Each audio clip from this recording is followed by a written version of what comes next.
Registered representatives offer securities through Securities America, Inc., member FINRA SIPC. Financial advisors offer advisory services through Securities America Advisors, Inc. Forest Hills Financial, Inc. and Securities America are separate entities.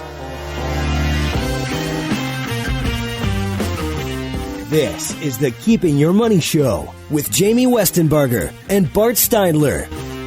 Good morning. Welcome to the Keep Your Money Show. Jamie Westenbarger, joined as always by my esteemed colleague, Mr. Bart Steinler. Bart, how you doing this morning? I'm doing great. It's another $1 million morning. Indeed it is. Welcome to the Keep Your Money Show, where we cut through all the bulls, the booyahs, the bells, whistles, honks, and horns to get you to the information that actually helps you move towards retirement. Got a great show on deck today. We're going to talk about planning to retire early. That's great, but have you thought about how you're going to pay for health care? Sallie Mae is expanding from student loans to credit cards. That sounds fantastic. On a scale of 1 to 10, where would you rate your finances? And if it's not a 10, is that something that should concern you? And the hidden money grab in the new Secure Act that was just passed by Congress this last week or so. All that and more. If you're missing part of the show, you can always find it on our website. Just go to keepingyourmoney.com. You can also find it on all of our podcast partners, iTunes, Google Play, SoundCloud, YouTube, Stitcher, and Spotify. Just search for the Keeping Your Money Show. I do want to remind everyone, coming up July 25th, it is our annual golf outing. The Hillary Westenbarger Memorial Golf Outing will take place at Thornapple Point Golf Course on 48th Street. Awesome event to raise money for Kids Food Basket and I Understand. We're going to have a hole-in-one challenge, opportunity to win $1 million, a vehicle from Todd Wenzel, putt for dough contest, 50-50, silent auction, and of course, just a fun time of golfing. It's a scramble, so even if you stink at golf, it can still be fun.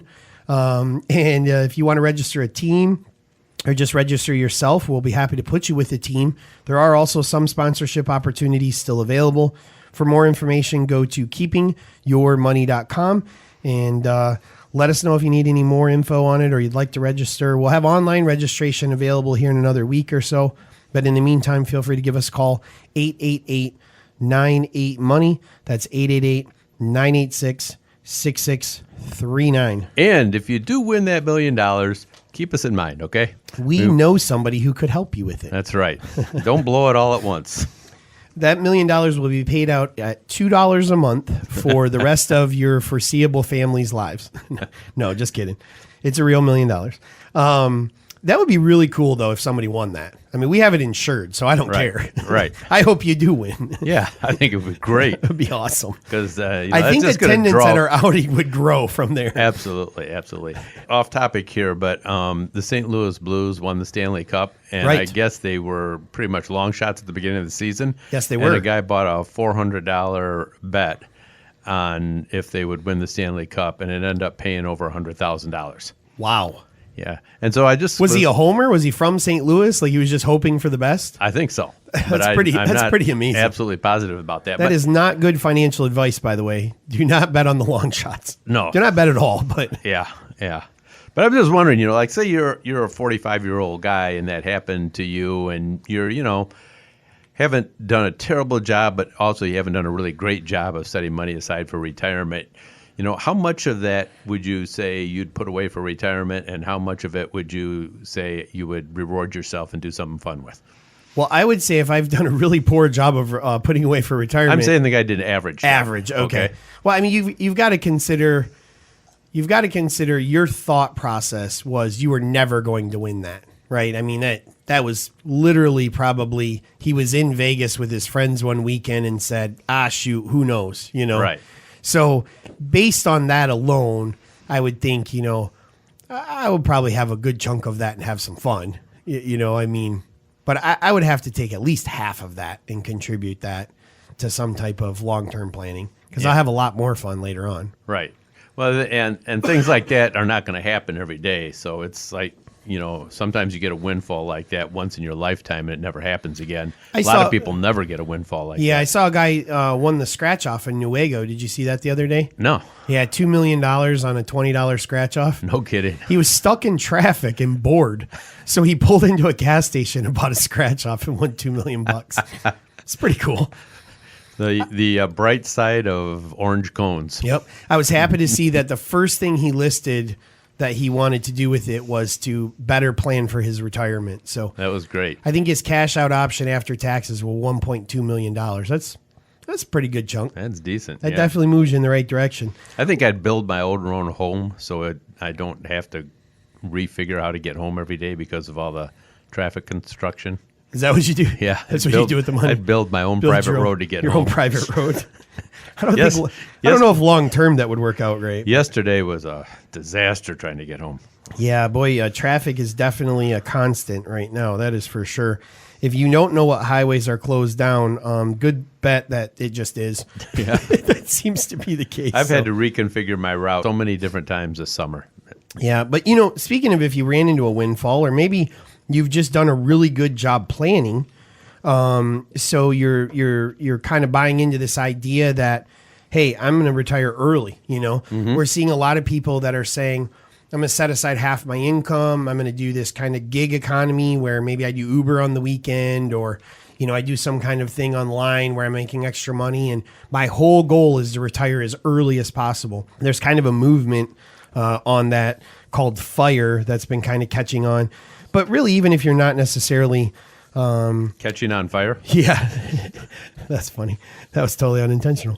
But even if you're not part of this FIRE movement and you are just thinking about retiring early, one of the biggest things that a lot of times people really don't think about is the concept of healthcare. If you're fortunate enough to have health insurance through the company you work for or something like that, realizing that at 45 or 50 or 55, you now have to go out to the private market to purchase health insurance, it really can become a little overwhelming at what the actual cost of that really is. It's the definition of sticker shock, because if you work for a large company that's paying for your health care, you're thinking, oh, this year I had to, contribute $250 a month, and next year I had to contribute $275, and I'm all upset about that. And the reality is, it's probably costing the company over $1,000 a month. Easily. And then the coverage that you're getting is really not very. Not what it used to be. Yeah, I personally am on the exchange. That's where I buy my health insurance for my two kids and I, and it's mind blowing what I actually am paying on top of what my out of pocket potential expenses are. I'm in the whole 20+ thousand before really anything is even given to me. Right. And, it kind of makes you scratch your head, like, why do I even have this? Yeah, and you used to figure, that you would just get catastrophic coverage so that your out of pocket would be limited maybe $4,000 or $5,000 a year. And now, if you're getting this catastrophic coverage, your out of pocket can be as high as $20,000, $25,000, $30,000 a year, depending on what kind of plan you have. And that's pretty catastrophic for most people. That's gonna put you in the hole. And I think when we talk about healthcare, one of the things a lot of times people don't realize is when we move to this Affordable Care Act, which we could spend an entire show talking about the goods and bads of that, but if you're the type of person who has good income, which if you're retiring at 50, you probably do, you're going into the unsubsidized version of the ACA. And what that means is there are no discounts for you. You are paying the full fare of buying health insurance. And I think it goes unpublicized a lot that is really costly. The actual cost of that, years ago when I first got into the financial business, we kind of did some health insurance on the side. It was very common for a family of four to get a $2,000 deductible plan for, $400 a month or something. Now you're talking about $1,100 to $1,500 a month with a $4,000 deductible and a $17,000 out of pocket. That's insane. It really is, and a lot of that is because you are subsidizing the people who are getting the subsidized coverage, So then you've got other options. Of course, you can go with a bare bones plan. The negative to bare bones plans, and what those basically are, is catastrophic only. Everything after $25,000 is paid for. The ridiculousness of these plans, though, is that you can only have them for 364 days because they're considered quote unquote short term. The problem with that is you have to go a day without coverage. which doesn't sound like a big deal unless that's the day you have a heart attack. Right. And then if you have any medical problems during that year, you can't renew that coverage. You'll have to go back on to the ACA type plans. So definitely something that you want to look at. If you have any pre-existing conditions, you will not qualify for those plans. And not only if you have pre-existing conditions, but if you have a condition developed during that year, you may not qualify from an underwriting standpoint for the next year. Right.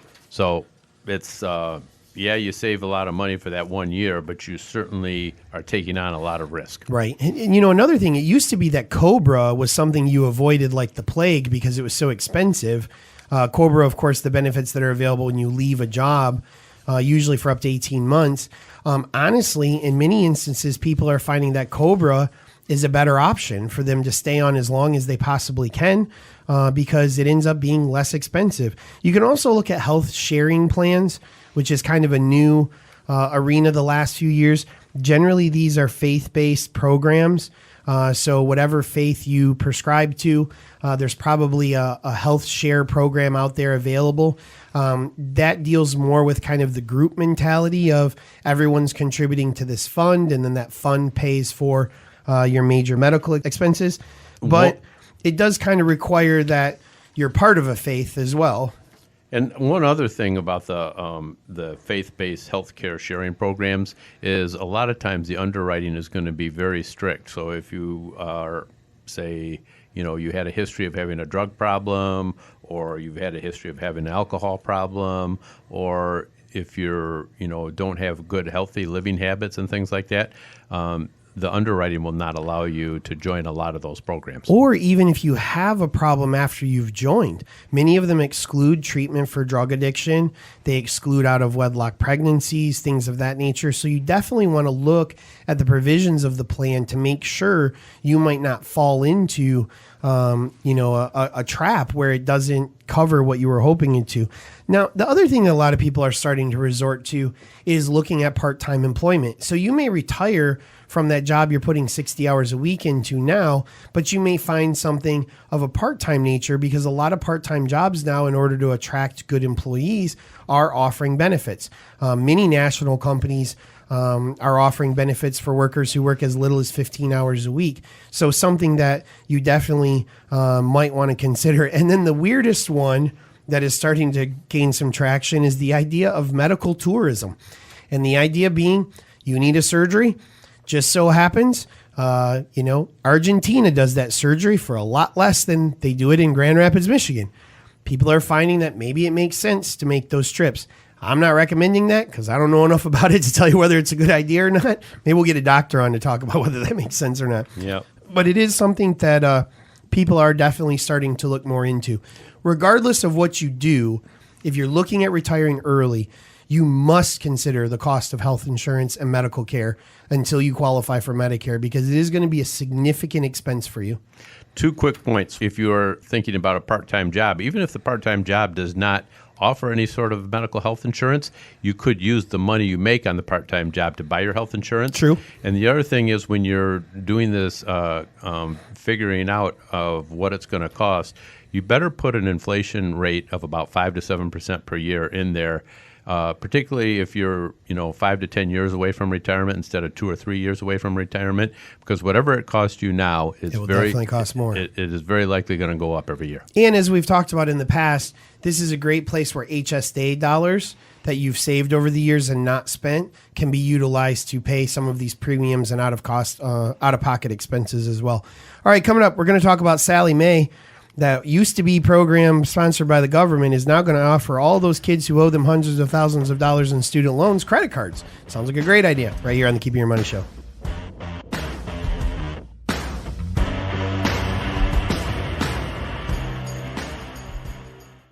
There's no one-size-fits-all when it comes to planning your future. Jamie, Bart, and all of the advisors at the Keeping Your Money Show understand that your financial goals are unique and your needs are going to change at varying stages of your life. Our team of advisors can help you tailor a financial plan that meets your unique needs. Call us today at 1-888-98-MONEY or visit keepingyourmoney.com to schedule your free initial consultation.